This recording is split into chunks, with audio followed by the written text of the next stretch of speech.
Welcome back to the Fear of Change podcast. I'm your host, Jennifer Froemel, and welcome you back to the series on coming home. I wanted to start by reading another quote that I wrote. The greatest tragedy isn't that we become invisible to others, it's that we slowly become invisible to ourselves. Welcome. So today, how did I become the invisible woman is a question that so many women ask themselves. How did I get here? Have you ever found yourself looking around at a life worked incredibly hard to build and quietly wondering, how did I get here? Not because your life is falling apart, quite the opposite. Maybe you've built a really successful career. You've raised children that you're really deeply proud of. You've created a home that feels warm and welcoming, supported aging parents, been the dependable friend, the reliable coworker, maybe business owner, the steady leader, the person everyone calls when life becomes difficult. From the outside, your life may look exactly the way you imagined it would. And yet, there is this quiet ache inside of you that just cannot explain. Perhaps it arrives maybe after everyone's gone to bed. Perhaps it arrives during your drive home from work, or maybe when you're folding laundry, or sitting on the edge of your bed after another long day of taking care of everyone else. And it doesn't usually begin like some dramatic question, but it's like, why am I so tired? What's up with that? And from there, we go into the why don't I feel excited anymore? Or why do I keep saying yes when I want to say no? Or when the last time I laughed like I used to was when? Or what happened to the woman I used to be? Or I don't know, any other one. If you've ever asked yourself those questions, this episode is for you. Because I want you to know something before we go any further. There's nothing wrong with you. You aren't broken, you're not failing, and perhaps more importantly, you're not alone, right? A woman named Claire, I'll use the name Claire. Like every story throughout, these episodes, Claire is someone who inspired, this episode.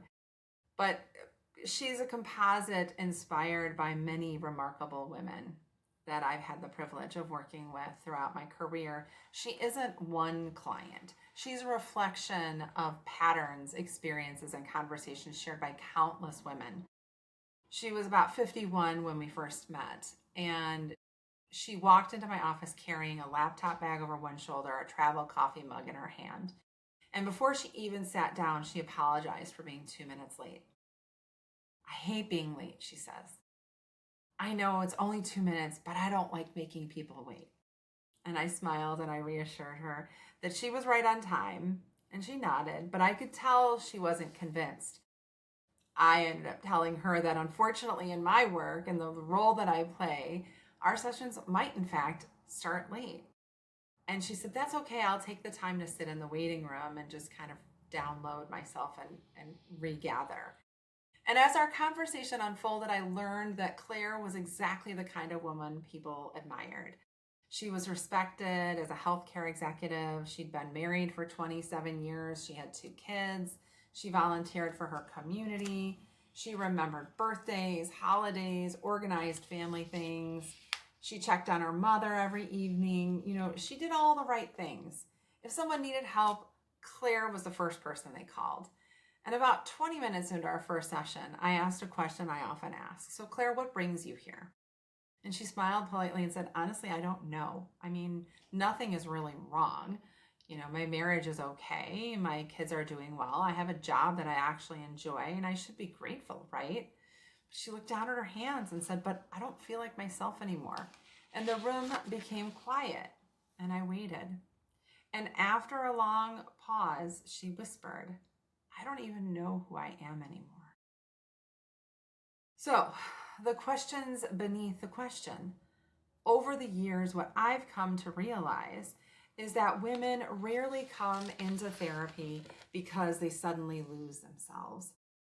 It's not like you put yourself in a closet and don't know how to get out, but they become in this way no longer able to ignore the feeling that something important has been missing for a while.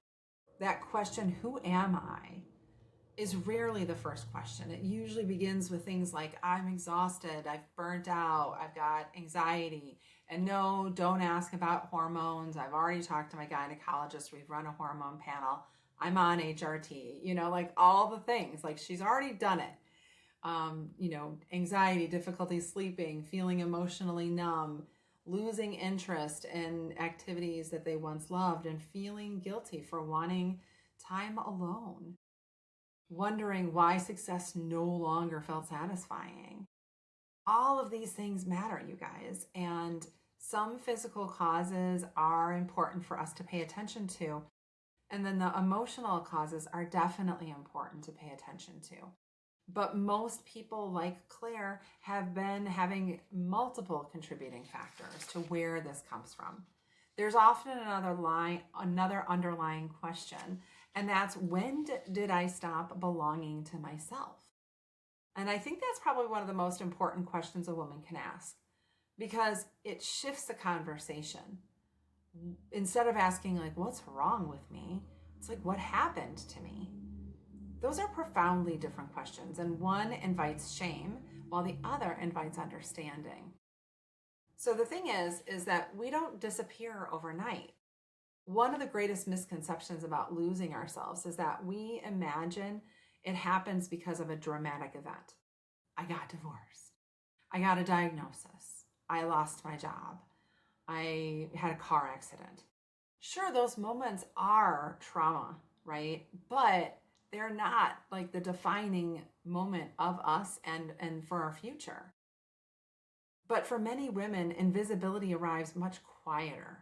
It happens one ordinary Tuesday at a time, one postponed dream, one automatic yes, one swallowed opinion, one missed doctor's appointment because everyone else's needs came before yours, right? One hobby quietly set aside, one difficult conversation avoided, one boundary never spoken, and none of those moments seem significant on their own. But over the years, sometimes decades, they begin creating a life that looks successful from the outside while strangely feeling unfamiliar internally.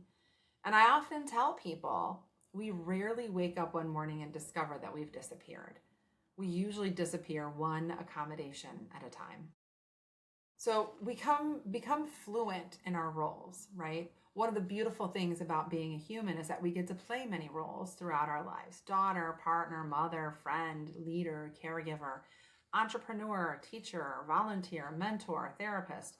Each role adding a new layer of richness to our life, to the community, right? To humanity. The problem isn't having those roles. The problem is forgetting that there's a person underneath them. Think about the last time someone asked you, tell me about yourself, and you knew how to answer that, So the question is how did you answer? Did you begin with what you do? Oh, I'm a therapist, or oh, I'm a teacher. Or did you begin with who you are? I have 3 kids. I'm married, right? But most of us answer with our roles. I'm a mom, I'm an executive, I'm a therapist, I'm retired.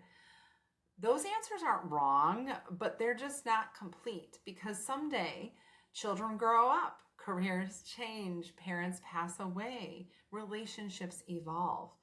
If our identity has become fused with our roles, life's natural transitions can feel like we've lost ourselves. Perhaps we haven't. Perhaps we've simply forgotten how to meet ourselves outside those roles we've been playing. So, as I've done and talked about previously, I want to do a gentle reminder here. As we begin this journey together, I'd like to ask something of you. Don't read into this. Don't look for everything that's wrong with you. But look at it from this perspective. Everything that is trying to make sense, I want you to look at it with curiosity instead of criticism. The critic is so alive and well for all of us. And it's something that resonates, right? But I want you to recognize while going through these episodes, if a story feels familiar, I want you to stay with it. it's likely that there's something there that need to be taught. If a question makes you feel uncomfortable, become curious about why. What is it about that question that's uncomfortable? And again, recognizing that healing doesn't begin when we have all the answers.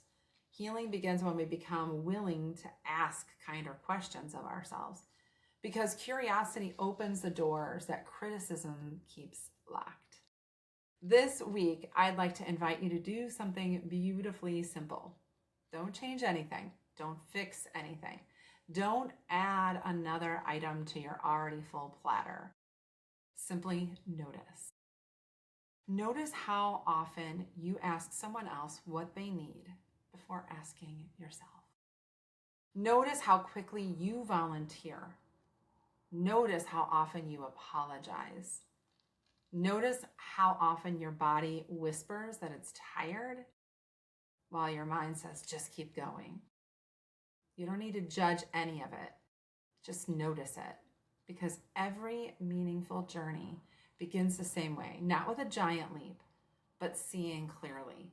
And seeing clearly is just really the first step to coming home. So I want us to just kind of take a look at what happens, trying to get to that other side. Maybe crossing the bridge is a good metaphor. Awareness is a beautiful beginning, but awareness often leads to another question. If I've slowly disappeared, why did it happen? Why do so many capable, compassionate, intelligent women lose touch with themselves while caring so deeply for everyone else? In this next section, we're going to explore what psychology, neuroscience, and research have to teach us about how our brains and our bodies, our relationships, and our life experiences quietly shape the way we move through the world. Because one of the greatest gifts of understanding gives us this. It replaces self-judgment with self-compassion. And compassion is where the healing begins. So, as we look at this, let's talk about what's really happening. If you've ever looked at your life and wondered how you became so disconnected, let's begin by offering you hope. Hope that you'll return. There's almost a reason we become who we've become. And that doesn't mean every pattern serves us forever. Doesn't mean we don't have responsibility for our choices today, but it does mean we deserve to understand the story before we judge ourselves for the ending. One of the most compassionate questions we can ask ourselves is this: what happened that made this response make sense? What happened? And notice how different that feels than asking, what's wrong with me? One question invites shame while the other invites a creative space for healing. Your brain was designed to protect you. One of the first things I explain to clients is that your brain has never been primarily concerned with making you happy. Its first responsibility is much simpler: to keep your heart beating and your lungs, breathing. That's really what it is. But I guess at the base of it, though, it's keeping you safe. Every second of every day, your brain is scanning your environment, not consciously, automatically. That is your autonomic nervous system. And it's asking questions like, am I safe? Do I belong here? Is there danger here? What should I pay attention to?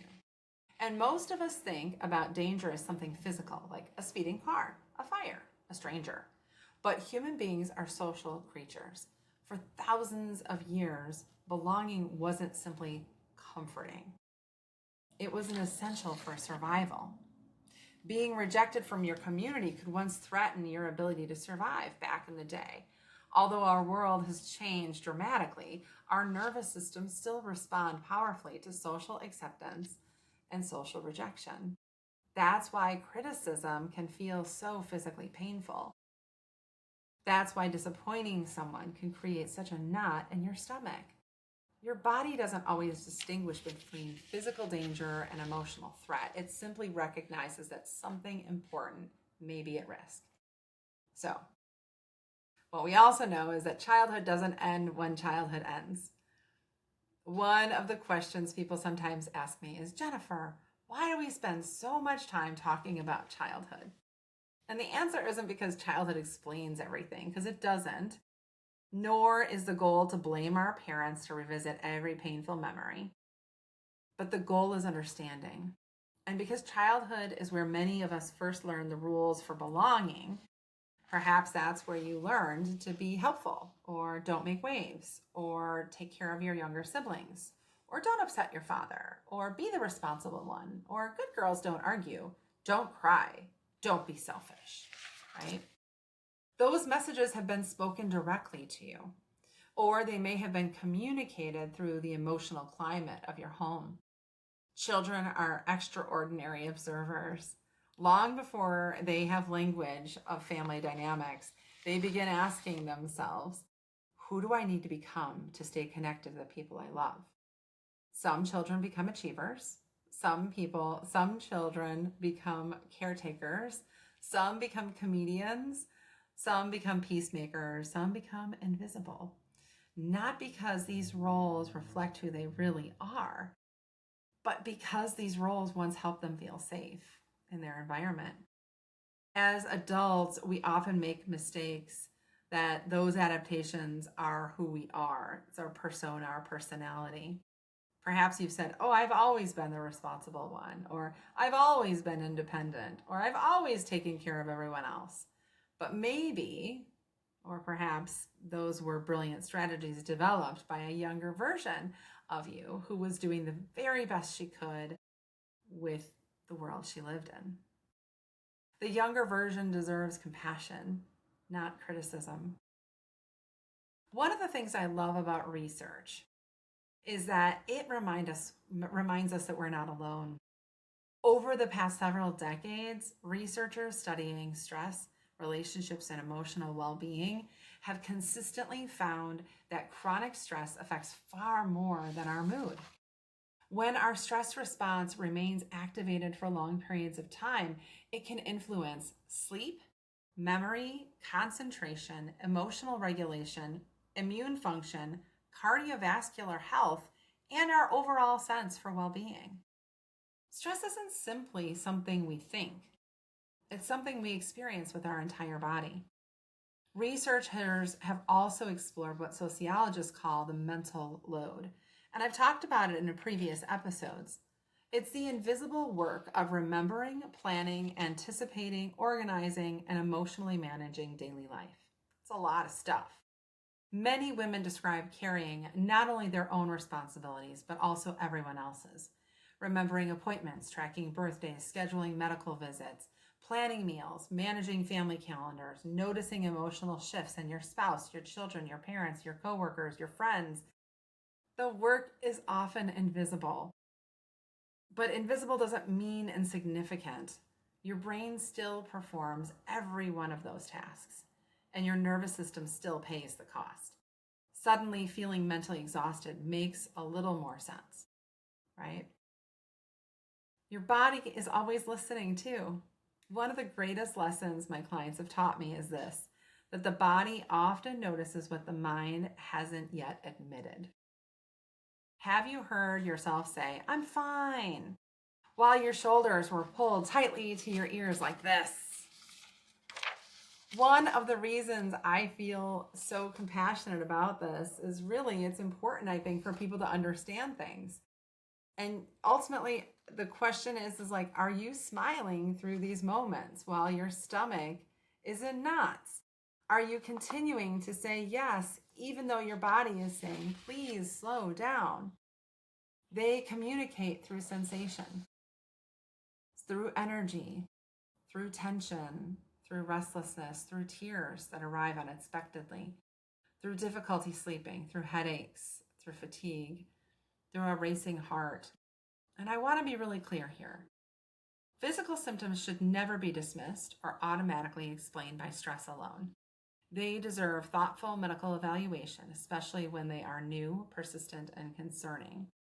But we also know that our emotional lives and our physical health are deeply interconnected. The body and the mind are not separate systems having separate conversations.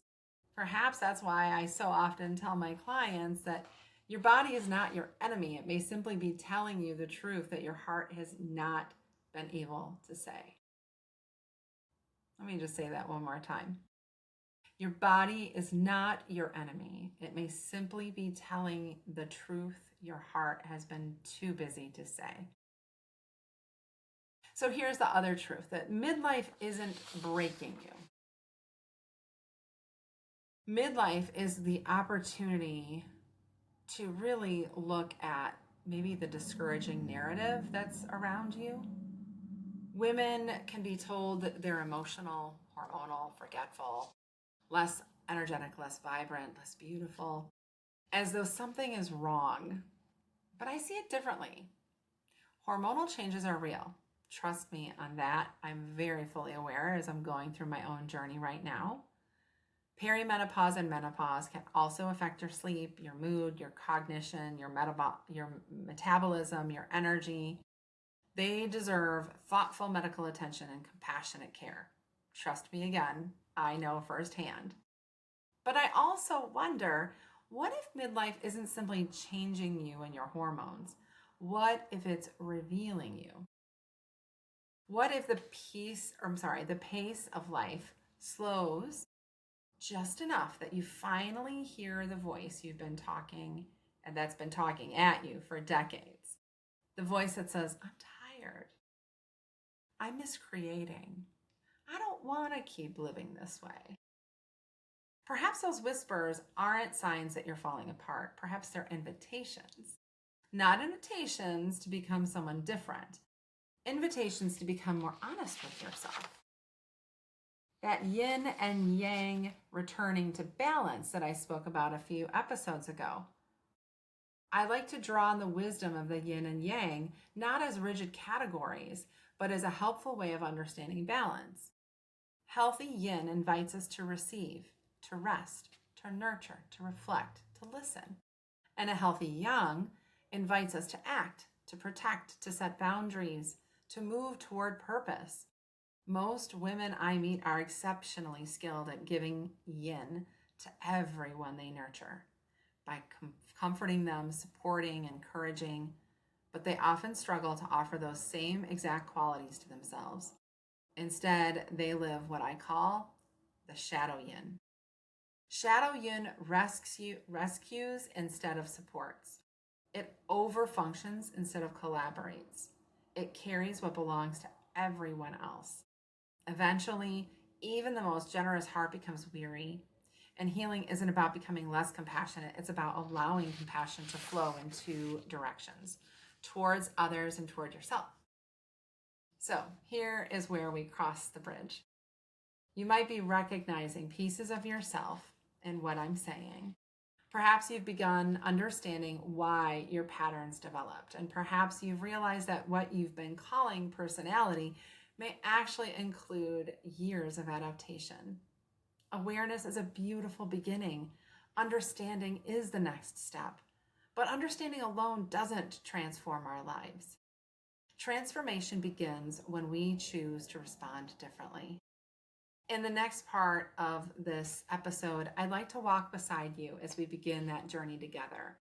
Again, not through dramatic reinvention, but through small, courageous choices. Because healing rarely arrives in an extraordinary moment.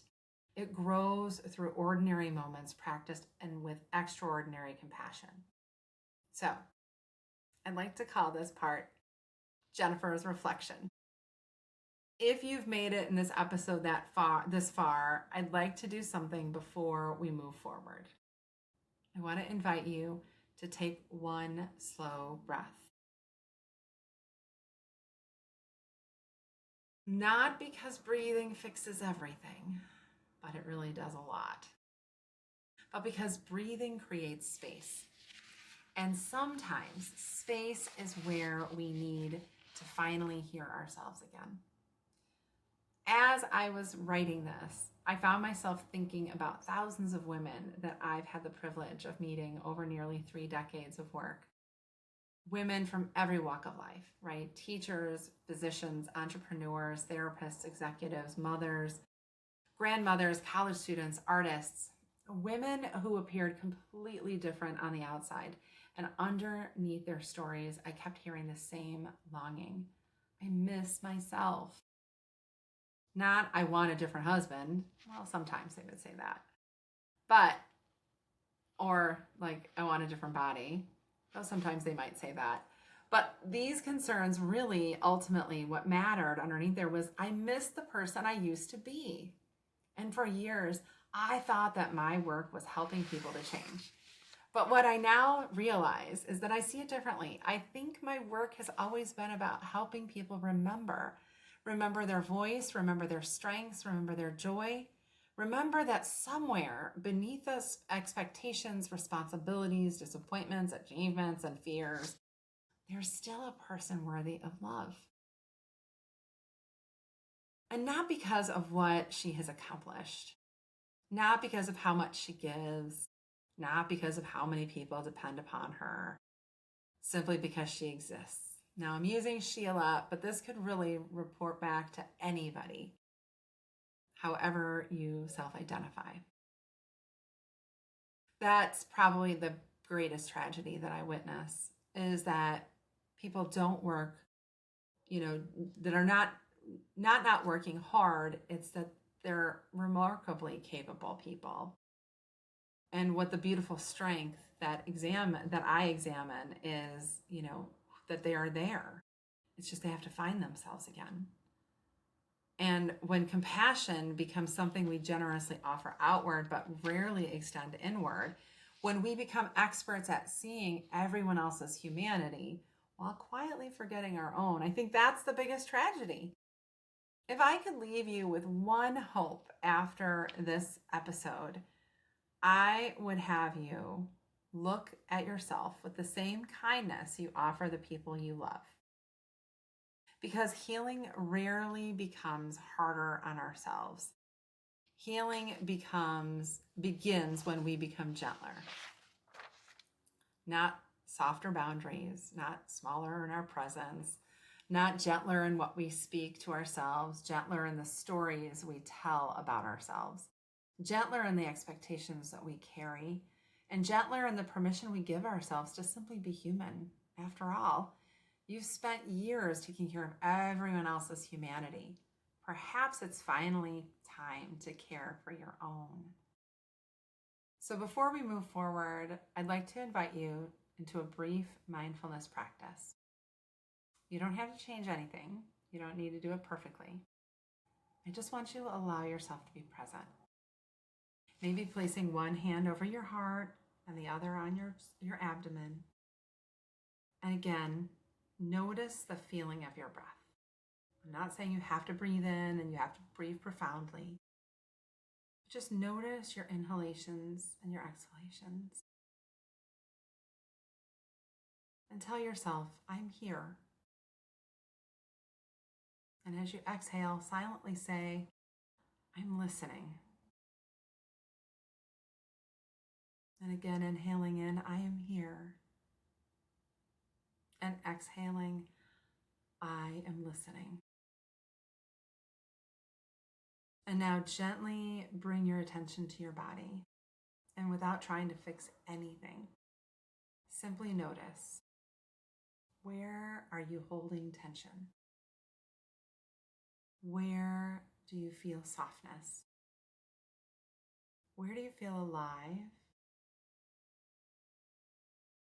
And imagine that every sensation is just information rather than interruption. Your body has been carrying your story long before you had words for it. Offer it gratitude, and then quietly ask, what have you been trying to tell me? Don't search for an answer. Remain curious. Sometimes the deepest healing begins not with speaking, but with listening. So, as we continue this series, this journey together, I want you to spend some time simply writing, maybe even thinking about the following questions, and don't rush them. Allow them to accompany you through the week. When do I feel most like myself? When do I feel most like disappearing? Which roles in my life feel life-giving? And which roles have I been quietly finding exhausting? What parts of myself have I placed on hold? What brings me genuine joy that I haven't made time for lately? Where does my body feel at peace the most? And if my younger self met me today, what would she recognize? What would surprise her about who I've become? What would she thank me for? And what would she gently encourage me to remember? So throughout this week, I'd like you to practice one simple pause. Before answering a request, volunteering, apologizing, saying yes yet again, take a slow breath in and ask yourself, if I honor both myself and this other person that's doing the asking, what would my next choice be? Notice the wording. Not how do I choose myself instead of them? Not how do I keep everyone happy? Not, any of those things, but instead, how do I honor both? Healthy relationships aren't built through self-sacrifice. They're built through mutual respect. Sometimes the bridge between those two realities begins with one intentional breath. So allow these things to settle. You don't need to agree with them immediately. Simply notice how and what stirs you. Again, the greatest tragedy isn't that we become invisible to others. It's that we've become invisible to ourselves. And the beautiful truth is, what was forgotten through years of adaptation can be remembered through moments of compassion and awareness. You're not beginning from nothing. You're beginning from yourself. So as we end this episode, I'd like to imagine you standing at the edge of a bridge. And behind you is everything you've known. The roles, expectations, labels, habits, stories. But ahead of you isn't necessarily a different person. It's a deeper relationship with who you've always been. Crossing the bridge doesn't require certainty. It requires willingness. A willingness to notice, to understand, to remember, to choose one step at a time. In the next episode, we're going to explore one of the earliest lessons that many people, many women learn. It's a lesson that often begins in childhood and quietly shapes adulthood.